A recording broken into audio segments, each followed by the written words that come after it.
मौसम विभाग ने आज के लिए पूरे भारत में भीषण शीतलहर का जारी किया अलर्ट। भारत के उत्तर पश्चिमी राज्यों में 28 दिसंबर को घना कोहरा और सर्दी का प्रकोप जारी रहेगा, जिससे जनजीवन प्रभावित रहेगा। दिल्ली, एनसीआर, पंजाब, हरियाणा, उत्तर प्रदेश, राजस्थान और जम्मू कश्मीर में तापमान में बड़ी गिरावट होगी। हिमाचल में बर्फबारी का असर दिख रहा है और कश्मीर में जीवन कठिन हुआ है, जबकि दक्षिण भारत में मौसम अपेक्षाकृत सामान्य रहेगा। अयोध्या में राम मंदिर प्राण प्रतिष्ठा द्वादशी उत्सव की तैयारियां पूरी। 31 दिसंबर को अयोध्या में राम मंदिर प्राण प्रतिष्ठा द्वादशी उत्सव का आयोजन होगा, जिसमें रक्षा मंत्री राजनाथ सिंह धर्म ध्वजारोहण करेंगे। 2 दिवसीय सांस्कृतिक और धार्मिक कार्यक्रमों में भजन कीर्तन, रामचरितमानस पाठ एवं विशेष रामलीला सम्मिलित हैं। श्रद्धालुओं की भारी भागीदारी की उम्मीद है और सभी सुरक्षा कर्मियों को हाई अलर्ट पर रखा गया है। उत्तर प्रदेश के वाराणसी में मौसम की खराबी के कारण 18 उड़ानें रद्द हो गई, जिससे यात्रियों को कठिनाइयों का सामना करना पड़ा।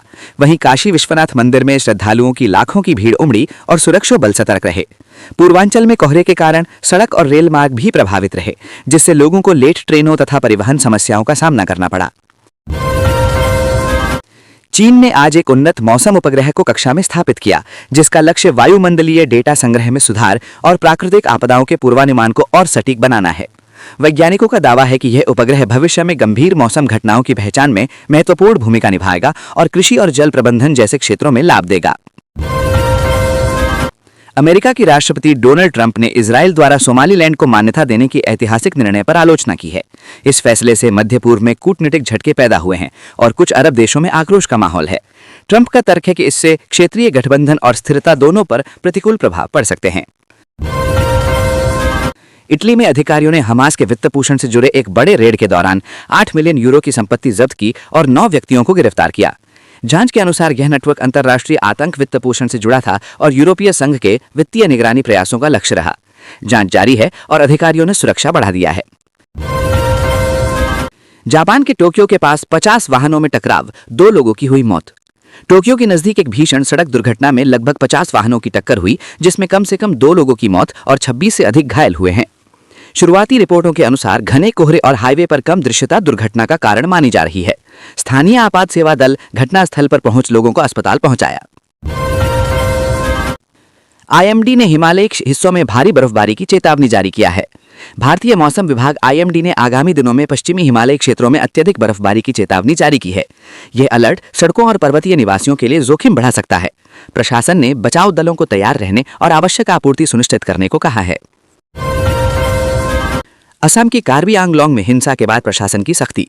पूर्वोत्तर के कार्बी आंगलोंग में हालिया हिंसा के बाद प्रशासन ने तनाव को नियंत्रित करने और वाणिज्यिक प्रतिष्ठानों के लाइसेंस रद्द करने के आदेश जारी किए हैं। स्थानीय समुदाय संगठनों और सरकारी प्रतिनिधियों के बीच बैठकें जारी हैं, ताकि समस्या का स्थायी समाधान मिल सके। राष्ट्रपति द्रौपदी मुर्मू ने बच्चों को राष्ट्रीय पुरस्कार से सम्मानित किया। राष्ट्रपति द्रौपदी मुर्मू ने कल आयोजित समारोह में बच्चों को प्रधानमंत्री राष्ट्रीय बाल पुरस्कार से सम्मानित किया, जिसमें आत्मबलिदान और सेवा कार्यों के लिए नामित युवाओं को नवाजा गया। यह सम्मान देश में उत्कृष्ट सामाजिक योगदान को मान्यता देता है। राष्ट्रीय मतदाता रिवीजन प्रक्रिया शुरू कर दी गई है। बंगाल में प्रक्रिया के पहले चरण के तहत 32 लाख से अधिक मतदाताओं को दस्तावेज अपडेट के लिए बुलाया गया है। यह अभियान 2026 चुनाव तैयारियों का हिस्सा है और व्यापक मतदाता सूची सटीक करने पर केंद्रित है। दिल्ली हवाई यात्रा मौसम बाधाओं से प्रभावित। राष्ट्रीय मीडिया रिपोर्ट के अनुसार दिल्ली सहित उत्तरी क्षेत्रों में बढ़ते कोहरे और सर्दी के कारण उड़ानों एवं रेलवे सेवाओं को लेट रहने की स्थिति का सामना करना पड़ा है, जिससे यात्रियों को चुनौती का सामना करना पड़ा। प्रशासन ने यात्रियों की सहायता बढ़ाने का निर्देश दिया है। ग्लोबल दुष्प्रभाव समुद्री जलवायु समझौते पर तुर्की ने हस्ताक्षर। तुर्की ने संयुक्त राष्ट्र के समुद्री पर्यावरण सुरक्षा समझौते पर हस्ताक्षर करके वैश्विक समुद्री नियमों को समर्थन दिया है। यह कदम समुद्री पारिस्थितिकी और अंतर्राष्ट्रीय समुद्री व्यापार सुरक्षा के लिए महत्वपूर्ण माना जा रहा है। दक्षिण एशिया में T20 वर्ल्ड कप 2026 की तैयारियां तेज।